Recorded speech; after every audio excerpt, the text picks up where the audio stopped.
అరే ఏమైంది, ఎందుకు అలా అరుస్తున్నావు? రిషి రా. రిషి ఇక్కడ ఎవరో ఉన్నారు. నాకు ఇందాక ఎవరో కనిపించారు. అయితే నీకు వచ్చిన ప్రాబ్లం ఏంటి? నీ చేతిలో కమలం పువ్వు ఉందిగా.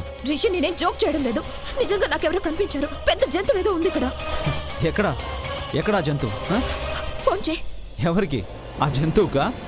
లేదు, శ్యామ్ మనోహర్లకి కాల్ చేసి వాళ్ళని అడుగు ఎక్కడున్నారో, అలాగే వాళ్ళని జాగ్రత్తగా ఉండమని చెప్పు. తను రిషి నా మాట విని వాళ్ళకి ఫోన్ చేసి వాళ్ళతో చెప్పు ఇక్కడంతా డేంజర్ గా ఉంది, వాళ్ళని కేర్ఫుల్ గా ఉండమని చెప్పు ప్లీజ్. అండ్ రిషి మనం ఇక్కడ నుంచి అర్జెంటుగా వెళ్ళిపోదాం ప్లీజ్. రా రిషి. Okay, 1 minute. తొందరగా ఫోన్ చేయి ప్లీజ్, తొందరగా ఫోన్ చేయి. రిషి చెప్పు. హే శ్యామ్, చెప్పేది విను. ఈ అడవిలో జాగ్రత్తగా ఉండమని తను చెప్తుంది. జంతువులు ఎక్కువగా ఉన్నాయంట. ఓకే, కానీ మీకేమైనా జంతువులు కనిపించాయా? నో, నేనైతే ఏం చూడలేదు. తను చూసిందంట. ఒక జంతువు మాత్రం నా పక్కనే 2 కాళ్ళతో నడుస్తూ ఉంది. ఏంటి రిషి అసలు నువ్వు? Okay bye. రిషి కాల్ చేశాడు అంటే ఈ క్షణం ఇక్కడ నుంచి మనం వెళ్ళిపోవాలి కదా? ఇప్పుడు కాదు, రేపు ఉదయం. మనకి పెళ్లి జరిగి 3 నెలలు అవుతుంది. ఈ రోజు మనకి ఇంత ఏకాంతం దొరికింది. ఇది కూడా మిస్ చేసుకుందామా? నువ్వే టెన్షన్ పడుకో. బంగ్లా చాలా ప్రశాంతంగా ఉంది కదా. ఇక్కడ ఎవరైనా ఉండుంటారా?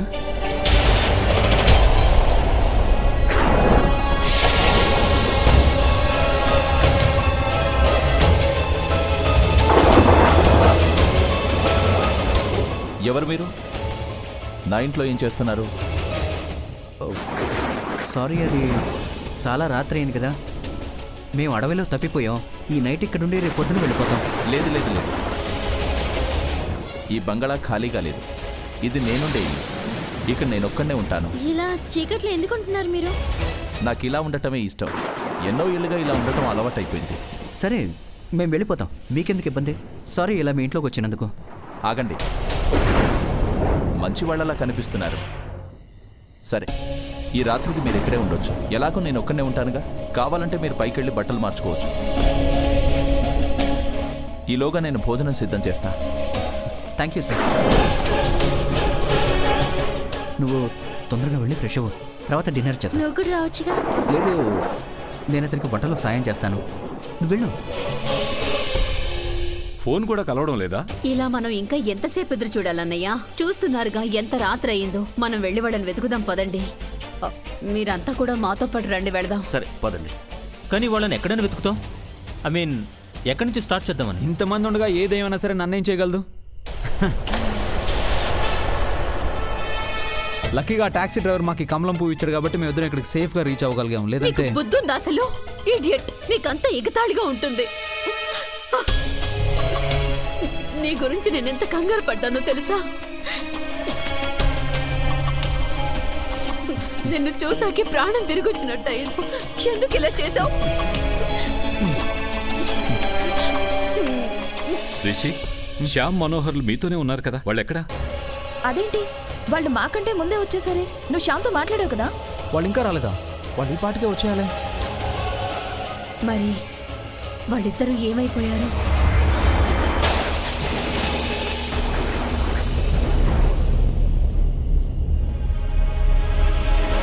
ఇతను కిచెన్లోకి వెళ్ళాడు కదా, ఇక్కడికి ఎప్పుడు వచ్చాడు?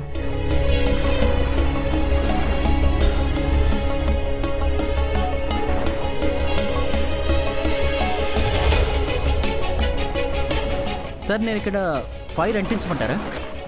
వద్దు, నాకు నిప్పంటే చాలా భయం. భయం అంటే గుర్తొచ్చింది. మేము కూడా ఇందాక చాలా భయపడ్డాం. ఇందాకే మాకు ఒకరు ఫోన్ చేసి చెప్పారు, వాళ్ళొక భయంకరమైన జంతువుని చూశారంట. ఒక మనిషి, అతను గొరిల్లాగా ఉంటాడంట. ఈ రోజుల్లో ఇలాంటి మనుషులు ఉండరు కదా. ఉండొచ్చు.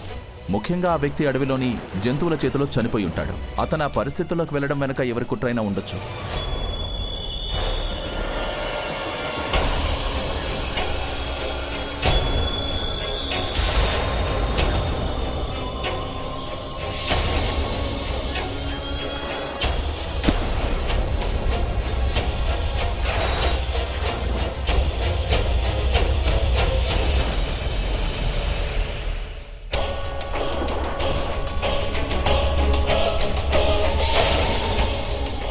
హే, నువ్వు ఇంత తొందరగా రెడీ అయిపోయావా?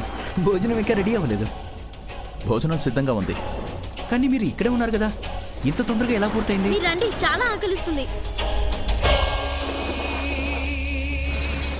సార్ మీరు కూడా. వీళ్ళంతా ఎవరు సార్? ఈ ఇంటి యజమాని. ఈయన తన భార్యని పిచ్చోడ్లా ప్రేమించేవాడు. మరి ఇతను? ఇక్కడ పనిచేస్తుండేవాడు. యజమాని చనిపోయిన తర్వాత ఇతను కూడా చనిపోయాడు.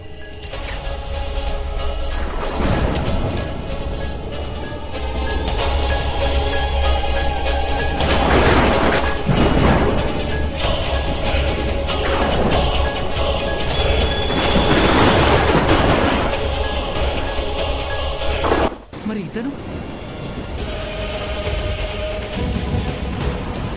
అది నేనే. అది నా ఫోటోనే. నేను ఈ ఇల్లు చూడ్డానికి వచ్చినప్పుడే నా భార్యతో పాటు బ్రహ్మరాక్షసుని చేతిలో చనిపోయాను. నా విషయంలో ఏం జరిగిందో తెలుసా? ఆ రాక్షసుడి ప్రతీకారం ఎప్పటికీ చల్లారదు. ఆ ఆత్మకి ఎప్పటికీ శాంతి కలగదు. అతన్ని తన భార్య దారుణంగా మోసం చేసింది, అన్యాయంగా చంపేసింది. అతని ప్రతీకారం పూర్తి కావాలంటే వాళ్ళు లోకంలో ఉండకూడదు.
నువ్వు పెట్టిన కుంకుమ బొట్టు, కట్టిన తాళి బొట్టు, పెళ్లి బట్టలు, పెళ్లి గాజులు, ఈ మేలి ముసుగు, ఏ గుర్తులు ఉండవు.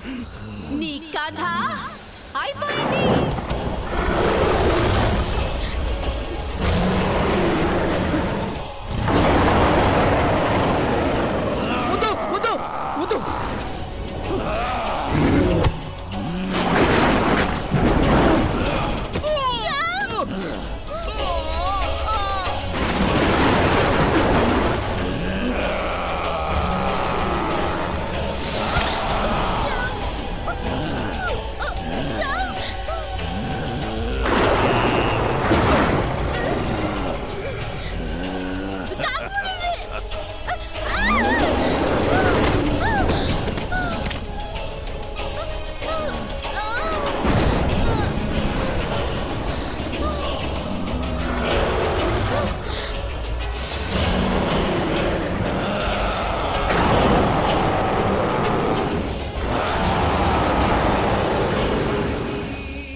మనం వాళ్ళని అడవిలోకి వెళ్ళి వెతకడం కరెక్ట్ అనిపిస్తుంది. నాకు కూడా అలాగే అనిపిస్తుంది. బావగారు మనం తొందరగా వెళ్ళాలి.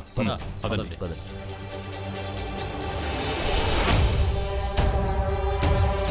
అరే శ్యామ్, శ్యామ్, నువ్వేమైపోయావు?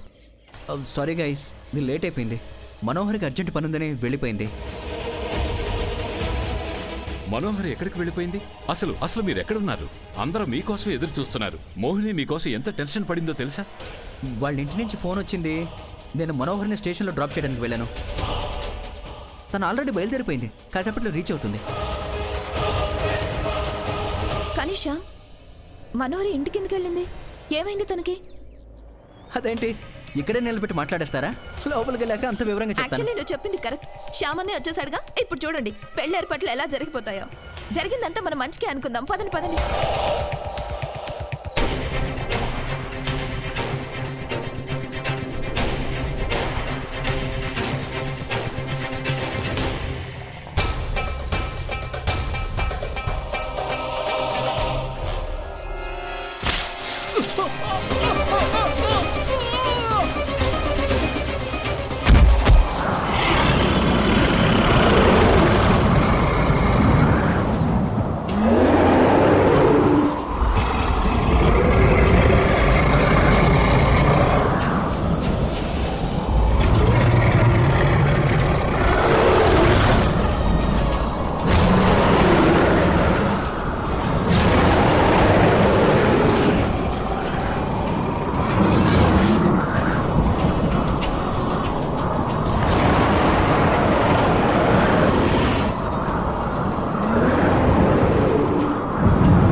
నేను మాత్రం ఇక్కడే ఉన్నాను.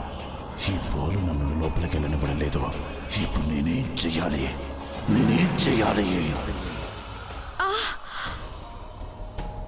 మళ్ళీ నా కాళ్ళలో నొప్పి మొదలైందంటే ఎందుకంటే నువ్వు ఒక డిఫెక్ట్ పీసు కదా, చాలా చిన్న చిన్న విషయాలు కూడా నీ మీద ఎఫెక్ట్ చూపిస్తూ ఉంటాయి. ఉఫ్, ఎంత కోపమా? అబ్బాయిలు నిన్ను చూస్తే నువ్వు నీ కళ్ళతోనే వాళ్ళని చంపేస్తావా ఏంటి? హలో, నిజంగానే నీ కళ్ళు డిఫెక్ట్ అయిపోయా ఏంటి? అది బయటికి వెళ్ళే దారి. ఇప్పుడు అక్కడి నుంచేగా లోపలికి వచ్చావు. నువ్వు ఇప్పుడే బయట నుంచి లోపలికి కళ్ళతో బుల్లెట్స్ పేలుస్తున్నావు నువ్వు.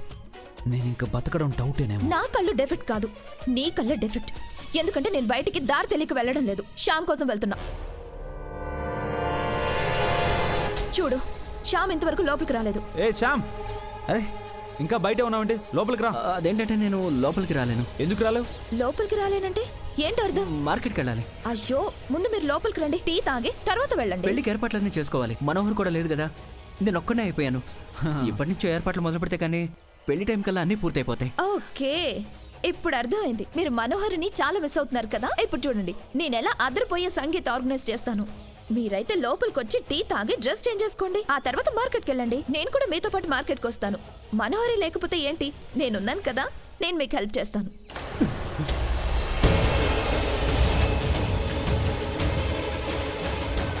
అన్నయ్య, బా, శ్యామన్నయ్య, ఏం జరిగింది? అరే ఏం నువ్వు వేరే వాళ్ళ విషయాల్లో తలదూర్చడం అంటే భలే సరదా నీకు. శామ్కి రావాలని లేకపోతే వదిలే, అంతే కదా శ్యామ్? అవునవును, పనులన్నీ మొదలవకపోతే అంకుల్ సీరియస్ అవుతారు. నేను వెళ్తున్నాను. సడన్ గా శ్యామన్నయ్యకి అసలు ఏమైంది? 7 వింతలు ఉన్న ఈ ప్రపంచంలో నీ బుర్ర 8వ వింత. ఏంటి జోకా? ఆ, చాలా చండాలంగా ఉంది. Mohini Mohini Mohini Mohini Mohini please check my sari. It's so beautiful. And not to miss the hand work on it. Pure hand work like pure girl. నాకెలా అనిపిస్తుందో తెలుసా? మొత్తం నా బాడీ పైన షాంపెయిన్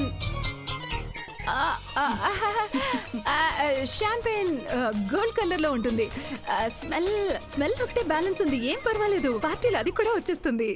ఒకవేళ మందు వాసనకి ఆ రాక్షసుడు వచ్చేస్తే?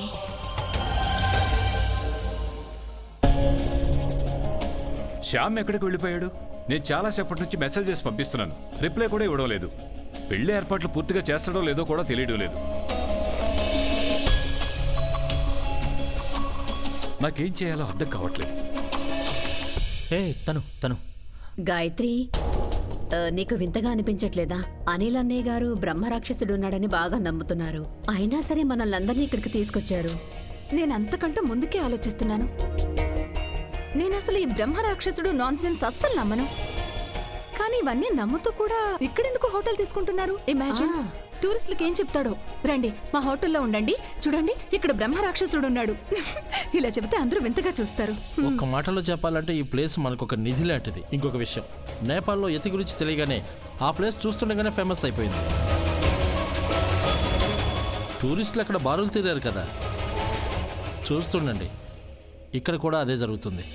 అయినా మనందరం ఇక్కడ కలిసి ఉండబోతున్నాం. నాకైతే అనిపించట్లేదు ఇక్కడ ఏదైనా ప్రాబ్లం అవుతుందని. వాటెవర్. హోటల్ ఇక్కడ ఓపెన్ చేయడానికి మెయిన్ రీజన్ ఒక్కటే. ఎలా అయితే ఇక్కడ రాక్షసుడి గురించి భయం పెరుగుతుందో అలాగా ప్రాఫిట్ కూడా పెరుగుతూనే ఉంటుంది. అలా చూడు రాఖీ, నేను తనతో కొంచెం పర్సనల్గా మాట్లాడాలి. కొంచెం సేపే, మీకు అర్థమవుతుంది కదా. చూడు, నువ్వు అనుకుంటే ఏమైనా చేయగలవు. ప్లీజ్ ప్లీజ్ ఏదో ఒకటి చేయి. ఇప్పుడు నాకు అర్థమైంది. అన్నయ్య, నాతో చెప్పావుగా, ఇక ఆ పని అయిపోయినట్టే అనుకో. నువ్వే చూడు ఈ తను మ్యాజిక్ ఏంటో. 1 సెకండ్. Okay okay.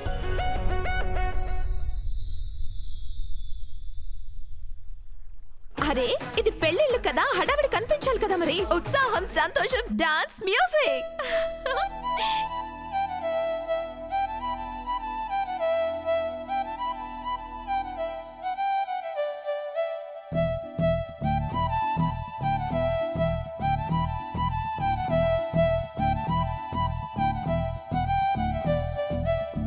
పిలిచినా రానంటావా, కలుసుకోలేనంటావా, నలుగురు ఉన్నారంటావా, చిలిపిగా చెంతకు రాలేవా.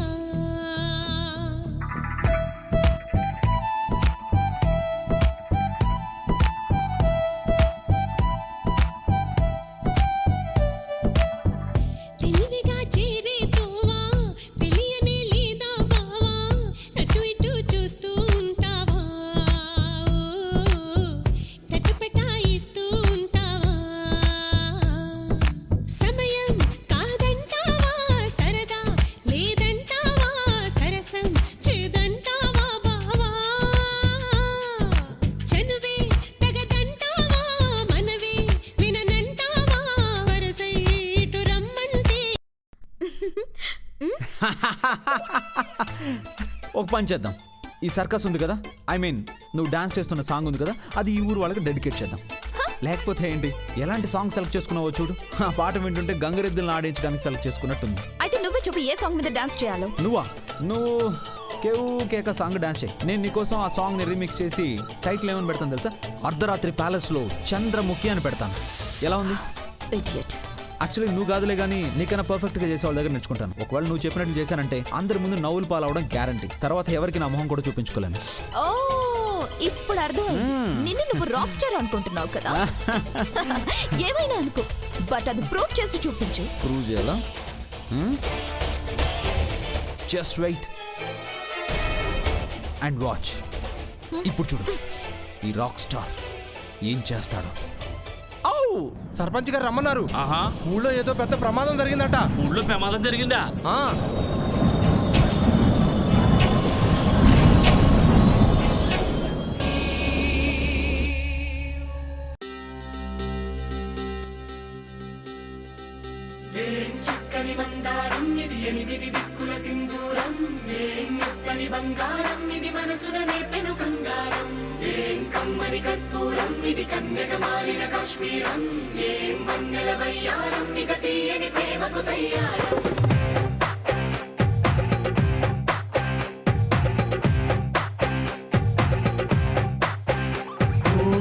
ఆకాశం అమ్మాయి అయితే నీలా ఉంటుందే, నీలా ఉంటుందే.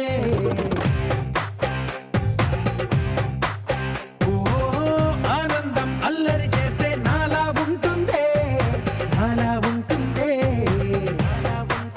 వానల్లే నువ్వు జారగా, నీలల్లే నేను మారగా, పగల్లే నువ్వు నేను చేరగా, పడి వరదై పొంగి సాగరమవుతుందే. హోలా హోలా హోలా హోలా, నీ కళ్ళల్లోనే చిక్కానే పిల్ల. హోలా హోలా హోలా హోలా, ఇక చాలా చాలా జరిగే నీ వల్ల.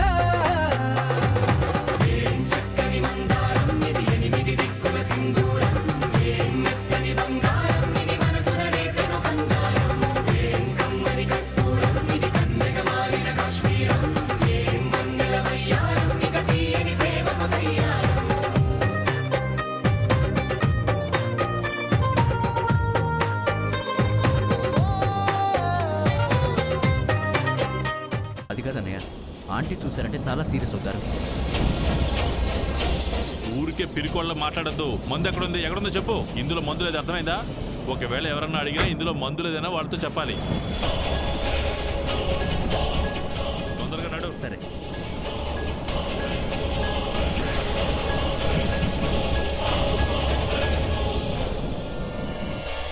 నీ జీవితంలో చివరి సంతోషం కోసం నిన్ను దీనితో